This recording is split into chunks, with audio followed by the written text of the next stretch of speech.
आज के इस कवि आयोजन की शाम पर आप सभी ने मुझे आमंत्रित किया है। मैं आप सबका बहुत बहुत आभारी हूँ। कहाँ तक तुम टिक सकोगे यदि राम सा संघर्ष हो, यदि राम सा संघर्ष हो।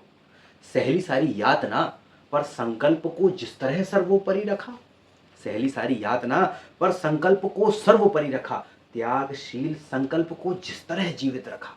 बोलो कहाँ तक तुम टिक सकोगे यदि राम सा संघर्ष हो, यदि राम सा संघर्ष हो। कल मुकुट जिस पर था साजना, आज उसे सब कुछ था त्यागना। कल मुकुट जिस पर था साजना, आज उसे सब कुछ था त्यागना। निर्णयों के द्वंद्व से एक बालपन का था सामना, वचन भी था थामना और आदेश भी था मानना। उस पल तुम क्या करोगे? बोलो कहां तक तुम टिक सकोगे यदि राम सा संघर्ष हो, यदि राम सा संघर्ष हो। प्रजा तो बस राम की ही थी, दुनिया उसे जप रही थी। प्रजा तो बस राम की ही थी, दुनिया उसे जप रही थी। वचन ही तो था तोड़ देता, वचन ही तो था तोड़ देता, और धर्म ही तो था छोड़ देता। पर आने वाली पीढ़ियां क्या सीख लेंगी? राम को बस चिंता है। वो छिन रहा जब उस एक क्षण में सब कुछ, वो छिन रहा जब उस एक क्षण में सब कुछ। सोचो किस तरह स्वयं को धर्म के पथ पर रख सकोगे। बोलो कहां तक तुम टिक सकोगे यदि राम सा संघर्ष हो, यदि राम सा संघर्ष हो। केवट ने न जाने क्या किया था। सरयू पार कराने के लिए प्रभु श्री राम केवट की नाव में बैठने जा रहे हैं। उसी पर ये पंक्ति लिखी है कि केवट ने न जाने क्या किया था, सौभाग्य जो उसको मिला था। केवट ने न जाने क्या किया था, सौभाग्य जो उसको मिला था। स्वयं राम को ही तारने, स्वयं वह राम से लड़ गया था। कुल वंश उसके तर रहे थे, सब राम ही तो अर्पण कर रहे। और जब सब कुछ हो इतना बिखरा हुआ,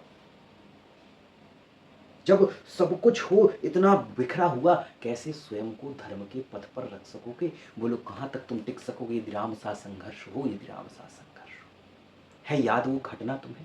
है याद वो घटना तुम्हें जब राम थे वनवास में, थी सिया हर ली गई तब कौन था उनके पास में? है याद वो घटना तुम्हें जब राम थे वनवास में, थी सिया हर ली गई तब कौन था उनके पास में? कुटी जब सूनी पड़ी थी, दो भाई और विपदा बड़ी थी। सोचो ऐसे ही एक जीवन के मोड़ पर तुम धैर्य कब तक रख सकोगे? बोलो कहां तक तुम टिक सकोगे यदि राम सा संघर्ष हो, यदि राम सा संघर्ष हो। वह तो स्वयं भगवान था और उसमें इसका कहां किंचित भी अभिमान था। प्रभु श्री राम के बारे में कहा जाता है कि स्वयं वे नारायण के अवतार है। तो उसी में आगे कहा गया है कि वह तो स्वयं भगवान था पर इसमें इसका कहां कोई किंचित भी अभिमान था। वह तो स्वयं भगवान था पर इसमें इसका उसमें कहा किंचित भी अभिमान था।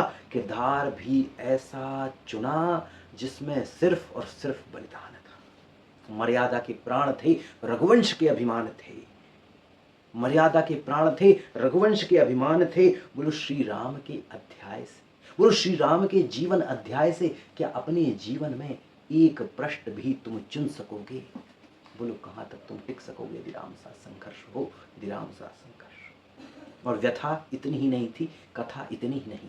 व्यथा इतनी ही नहीं थी, कथा इतनी ही नहीं है। कुछ शब्द जो मर्यादा पुरुषोत्तम श्री राम को पूर्ण कर दें, राम वो गाथा ही नहीं है। जब तपे संघर्ष में तब हुए उत्कर्ष में, क्या तुम भी ऐसी प्रेरणा आने वाली पीढ़ियों के लिए बन सको?